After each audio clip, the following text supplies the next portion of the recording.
waggoota 3 kan jennu kun yeroo ce'umsaa yeroo transformation jennudha. bara 2014 immoo mootummaan ijaarameera. Kanaaf filannoo jaaffaa yeroo jennu mootummaan ijaarameera, mootummaan dhaabatee jireenya. Waggootiin 3 suni garuu waggootii itti ce'umsaati jennee fudhanna.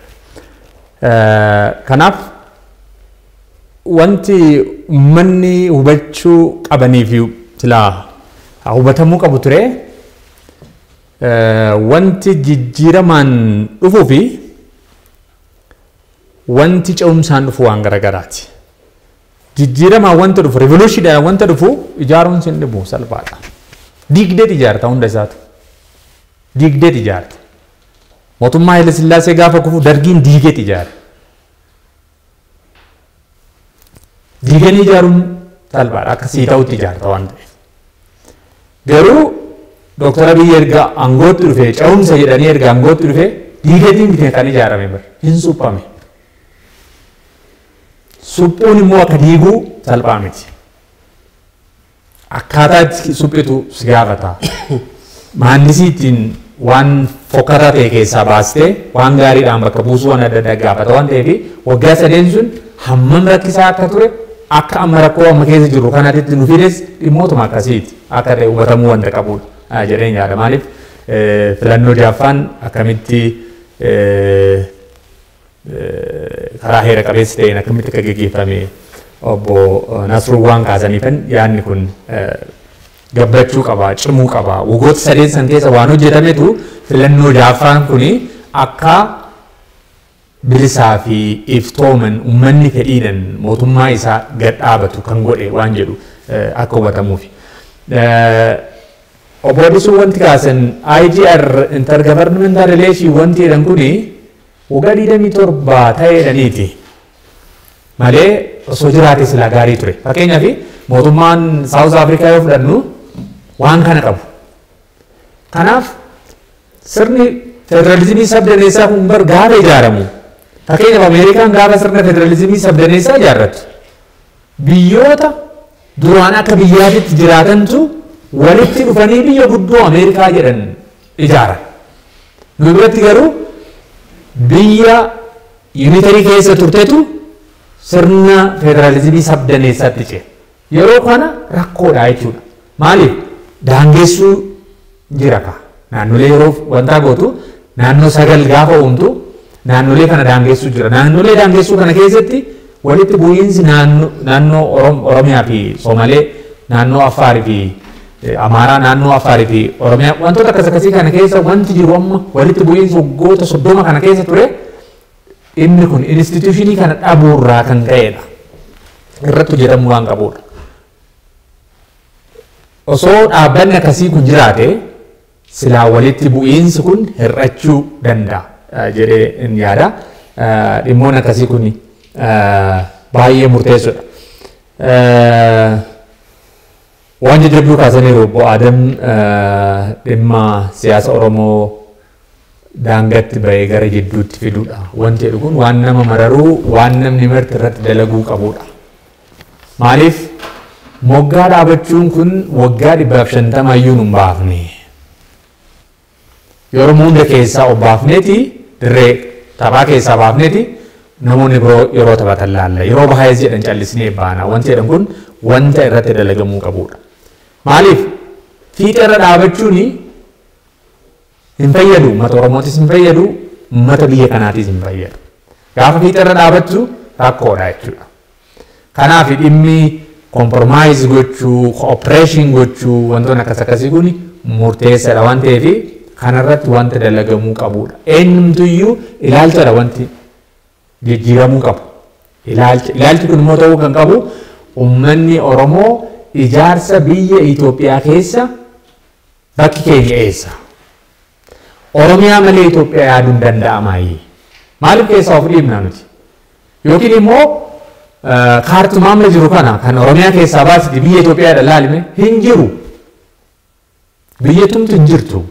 Kanaaf yoo ta'es dameetu fottoqa malee si galee inni guddaan hin fottoqu yoo ta'es kanaaf nutu ijaaree nuti hin diignus warra diiganis ittiin callisnu kanaaf gaheen keenya waggoota darbanis guddaadha wantoota amma reefu boodam kaasaa turan san hundi isaa himamuu qaba dubbatamuu qaba staabilish godhamuu qaba kanaaf dhaloota keessatti kun ijaaramuu qaba adda addunyaa reefu kaasaatti turan maal nuun jechaatii turan maaliif yeroo akkas jedhanis dhiisatuma turre kanaaf yoo akkas jenneen inni eefu waan ta'eef jedhaniitiin dhimma Itoophiyaan nu ol leellisuu hin danda'anu baay'ee nu ol leellisuu hin danda'anu garuu nuti waan hin leellisneef leellisanii keessaa nu baasuu barbaadu. Adawaa gaafa nuti leellisnu bara kabajuu dhaabaniiru bara kabaja adawaa laaffisaniiru bara gaafa Oromoon kabajuu jalqabu hooggansa waraanaa sagalachii qabnaa nutu itti cabee nutu itti du'e nama keenyaa miti fardeen keenyatu itti dhume gaafa dhee Oromoon daree masqalaa kanatti bahee kabajuu dadhaban harkaa laafe gaafa nuti Itoophiyaa leellisnu sanis keessaa bahu kanaaf akkamitti of laalla nuti akka uummataatti akkamitti of laalla akka dhuunfaatti akkamitti of laalla namootatti akkamitti himna akkamitti barsiifna akkamitti wantoota jedhan kana istaabilish gochuu waan qabnuudha yoo nuti nu ol Itoophiyaa leellisuu hin danda'an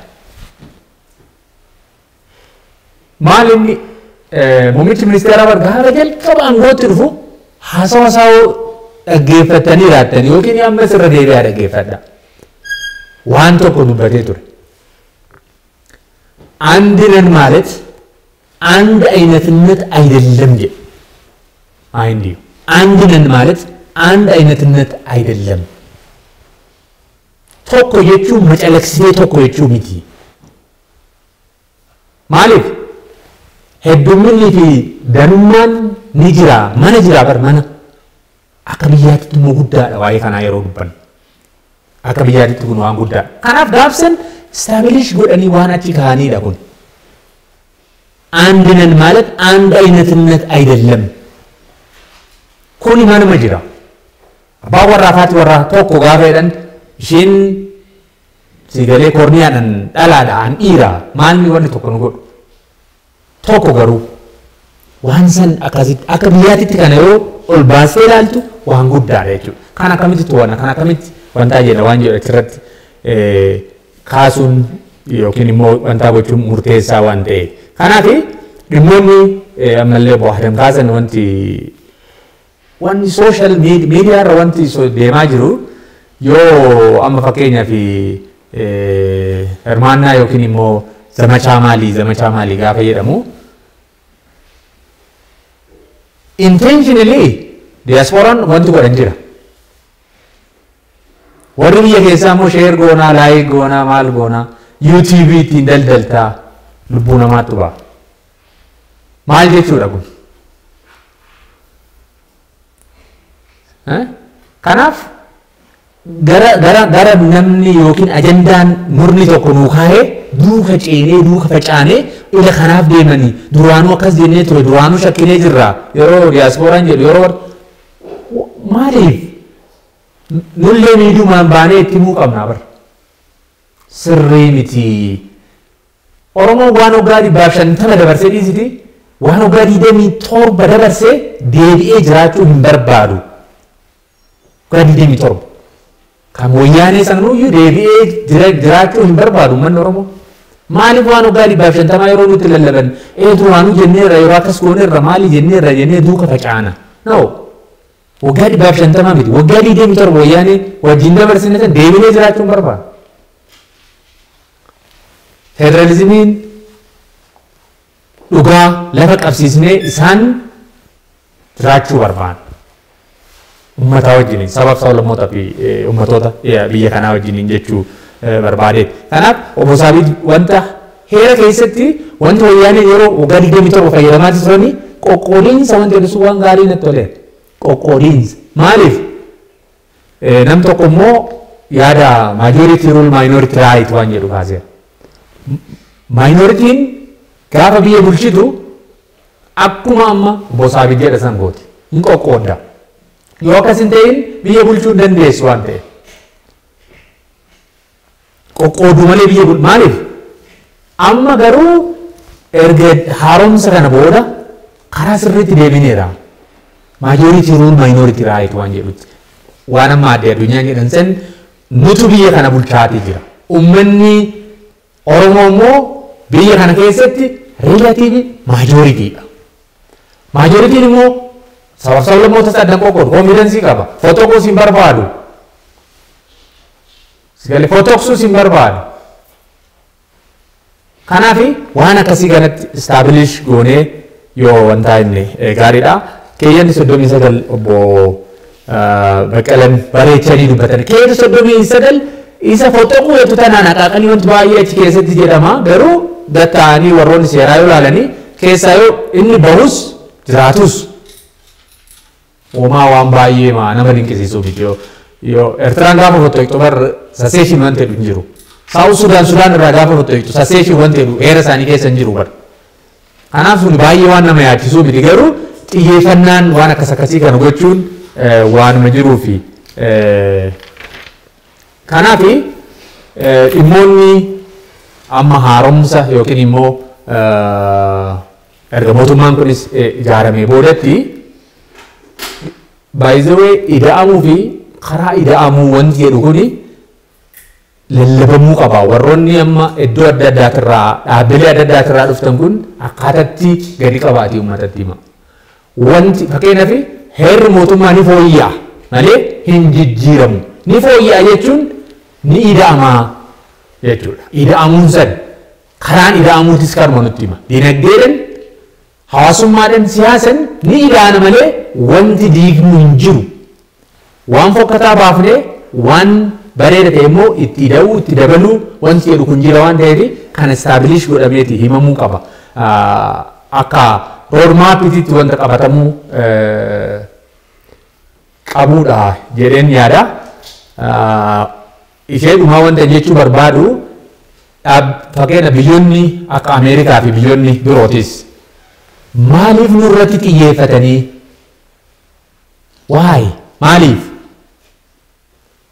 Ameerikaan duras turte waggaa 27 gaafa wayyaaneen biyya kana bulchaa turte amma hoo maaliif wacni kun marti baay'ate maaliif kallattumaan loogiidhaan biyya kana diiguu barbaadde yoo jenne tokkoffaa fedhiin isaanii itti gaafatamummaan accountabilitiin koo ummata Itoophiyaatiif jedhe muummichi ministeera. Itti gaafatamummaan koo ummata Itoophiyaatiif. Iftoominni koo ummata Itoophiyaatiif waan jedheef homtuu hin jiru baay'ee. Waan kana lamaaniif transparency'n ummata Itoophiyaatiif accountabilitiin koo ummata Itoophiyaatiif waan jedheef itti gaafatamummaan koo. Jarri wanti barbaadan Ameerikaas warroonni biyyoonni birootis wanti barbaadan maalinni itti gaafatamummaa jedhan kuni nuyiif ta'uu qabaa. Iftoominni kee nuyiif ta'uu qabaa. Yoom jalqaban yoom muummicha ministeeraa fi biyya kana ciniinanii qaban gaafa muummichi ministeeraa biyya Eertiraa jedhamtu Itoophiyaatti araarsu yoom nu gaafatteedha. Iftoomina dhaabdeedha. Itti gaafatamummaan kee nuyiif miti. Kanaaf waan kana dhaabuu qabda waan jedhuudha. Wanti biraan jiru. Sanii boodoo gaafa Afrikaa irratti biyyoonni gaafa Afrikaa walitti dhufanii dinagdeedhaan siyaasan hawaasummaadhaan cimuu qabu yaada jedhu gaafa muummichi ministeeraa Dr. Abiy Ahmed kana kaasu ammas iftoominni kennuufi miti osoo nuti hin beekne yaada kana burqisiisaa jirta. Kanaaf biyya kana bulchuun qabdu nama itti gaafatamummaan isaa nuyiifi nama iftoominni isaa nuyiif ta'e nutu bakka buufachuu qabaadha amma waraanni jiru kanan. Kanaaf kan uummatatti jabeessinee himu bakka jirtanitti dhaabbata jirtanitti leenjiin adda addaa qophaa'ee uummanni akka kana baru hawaasni akka kana baru uummanni naannoo uummanni biyya kanaa dhimma kana akka baru akka hubatu gochuun hunduma keenya irraa wanta eegamuudha. warri dhaabbilee adda addaa hooggantan immoo as keessa jirtu waan ta'eef kana akka raawwatan abdiin qaba. Gama birootiin mootummaan naannoo Oromiyaatis immoo waltajjii akkanaa waliin mari'achuu waliin dubbachuu kana qopheessanii nu affeeruu isaaniitiif galatoomaa hin jedha.